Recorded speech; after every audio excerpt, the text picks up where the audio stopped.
cilmi boodhari oo mar wax laga weydiiyay arrimaha jacaylka maadaama uu ahaa qofkii ugu horreeyay ee Soomaaliya ee jacayl haleelo ayaa yiri sayidkii carshiga nuuray iyo caliba soo gaariyay Soomaalida caado xune iguma caydeen isla ciilkii cilmi helay fartuun buu cishadan ceega ku hayaa haddaba daawade maxaa kala socotaa qisada jacaylka cusub ee fartuun balbalaarka iyo jamuun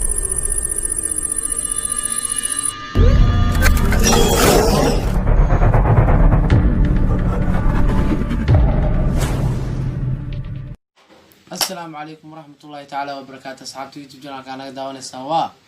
عيد ميدا برودكشن fartuun balbalaarka oo dadka qaar ay kala xishoodaan in ay ugu yeeraan fanaanad maadaama ay fanka orod ku soo gashay markan waxa ay soo fasaxday wixii qalbigeeda ka guuxayay malaha cishqiba haye maxaynu ku caawinaa waa gabar qurxoon oo joog iyo jamaal isku darsatay maasha Allah muddo kooban oo ay aaladaha la iska arka ku dhex jirtay waxay noqotay inan magac iyo maamuus leh mashriq iyo maqrib ayay mar qura wada gaartay nasiib wanaag waxay saldhigatay magaalo ay faqiir iyo taajir xoriyad ku nool yihiin magaalo maskiin iyo munaafiq ku kala awood badnayn muqdisho العاصمة dhagax meel dhow ku dhacaa dhawaqna meel dheer fartuun balbalaarka oo foon ku foolxuma badnaa kaalinteeda ka cariirsanaysa waxay maalmo ka hor barteeda YouTube soo galisay hees muran badan dhalisay baan sida aan kula rabaa inaan kugu dadaalaan rabaa ish ala eriyo waxay intaasi raacisay waan ku doortay jamuni taasoo micneheeda aan u fahmay meeshii gabar la dooni jiray aniga reerkaaga ka soo doonanaya ee isdiyaari wiilow dad badan ayaa isweydiinaya talow waa kee wiilkan jacaylka baaxadda weyn ku beeray balbalaarka maxay tahay sababta ay ragga kale uga dooratay iyo